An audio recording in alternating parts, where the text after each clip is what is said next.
Hello folks, my first tomato plant is going out in the greenhouse today. It's spring soon.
It's getting quite warm here when the sun comes up.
So,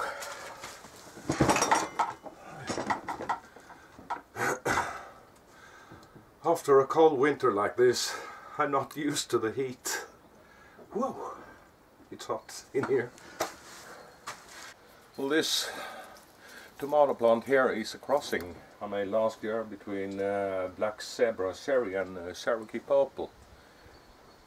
And I was trying to grow this in my windowsill, but it got a little bit long and leggy, so now I thought the time was come to bring it out in the greenhouse. We still got frosty nights here and can get loads of snow still, but I'll try to cross my fingers and hope for the best, that the temperature here in the greenhouse stays above zero. We had quite a lot of snow this winter, but it disappeared quite fast because we got some heavy amounts of rain in February. So I think we had about 1.5 meters or something like that. And then it rained and rained and rained for weeks. And now we only got about 0.5 meter on the plain ground. But in the south facing slopes there are much less snow. Well, the temperature inside the greenhouse now is about 30 degrees Celsius. And the cats seems to love it.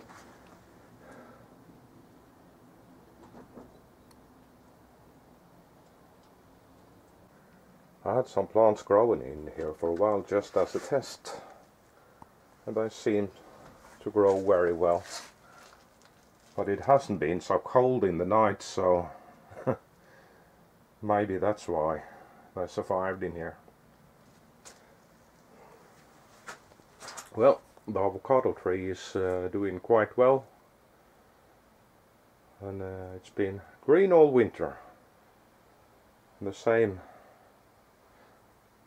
has been with the lemon trees. Are looking quite nice. Well, my peach plants, they have already started to put out their leaves.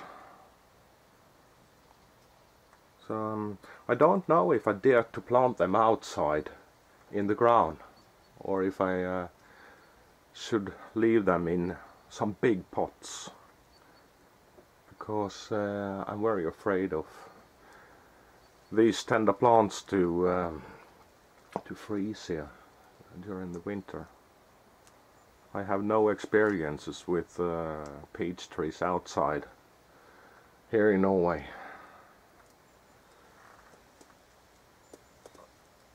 And the laurel is putting out new buds and starting to grow. And the buds on this grape tree are also starting to, bulb up. We'll soon start putting out some leaves, some new leaves. By the way, I got a question from a viewer. If I could show how I crossbreed my petunias to get new colors and growing habits. And I can try and do a quick demonstration here. Say if I wanted to cross this one here with this orange colored petunia.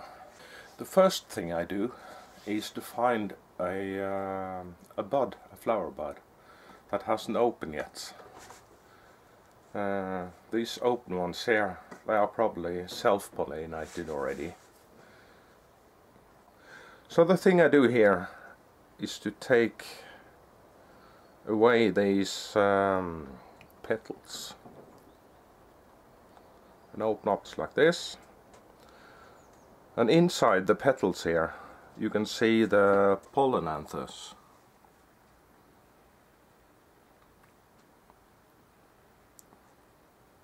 And these I need to take away before I do anything else.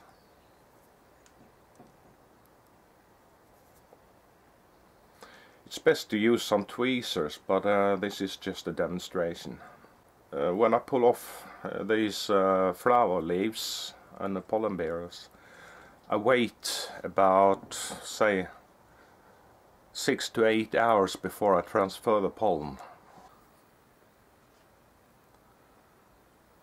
So you're left with just the stigma. And then I take pollen from the purple petunia and rub it on the stigma of the orange one, like this. And now this flower is pollinated. And this flower here that I just pollinated will now put a seed pod. And I wait for this seed pod to grow big and let it dry. And then I collect the seeds. The seeds I collect from this one is called an F1 hybrid. What means that it's a hybrid, first generation.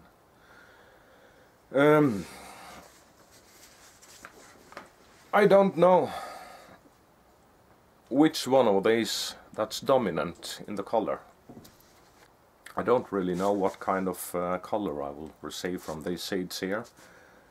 The first generation plants are often quite similar in each other in the color, and it's first in the second generation when you take the seeds from this F1 generation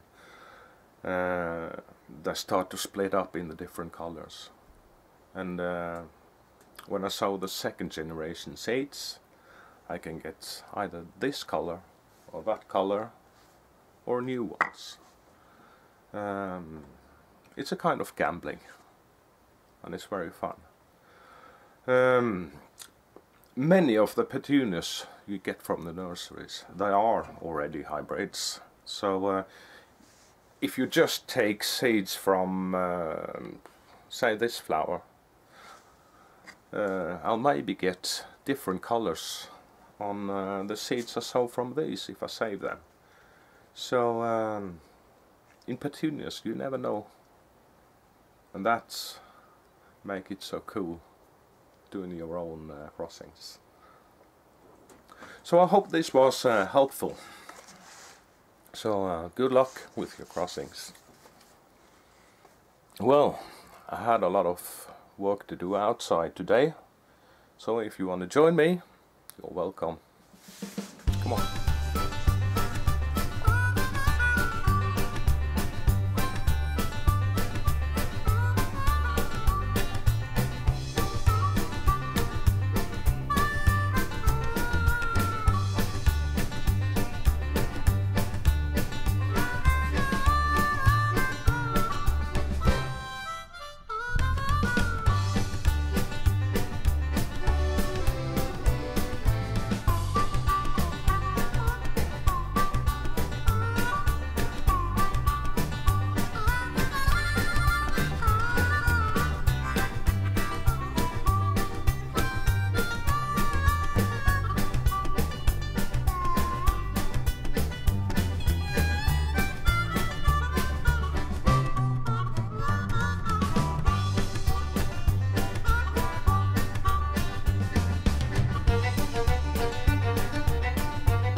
So there they are hanging.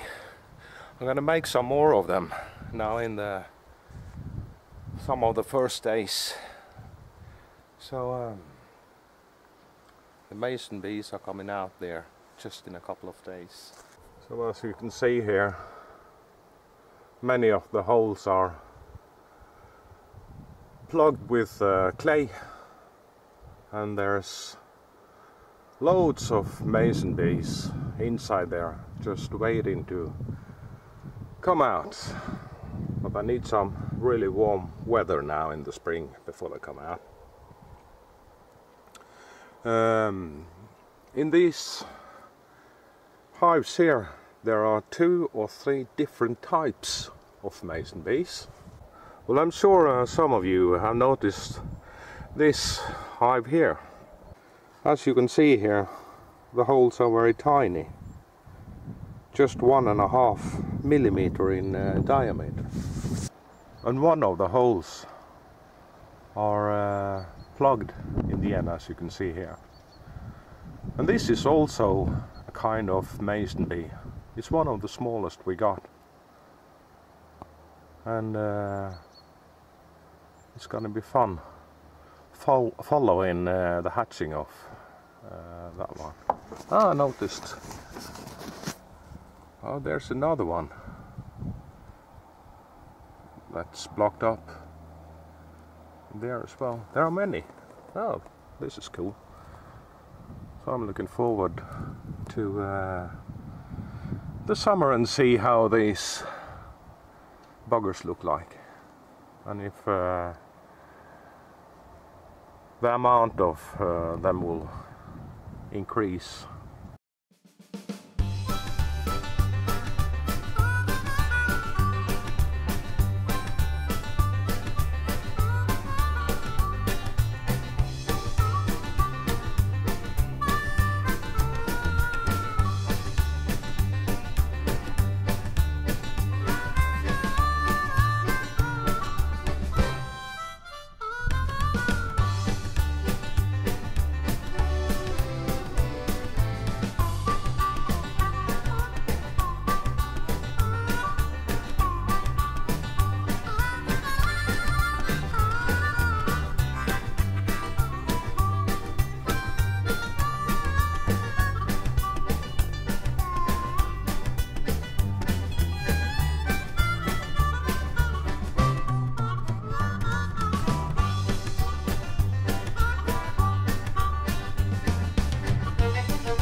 Okay, I think this was all I'm gonna do outside today.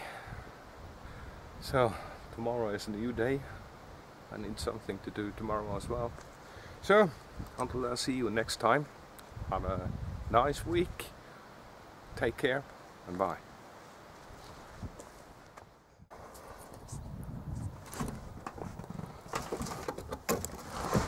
Oh!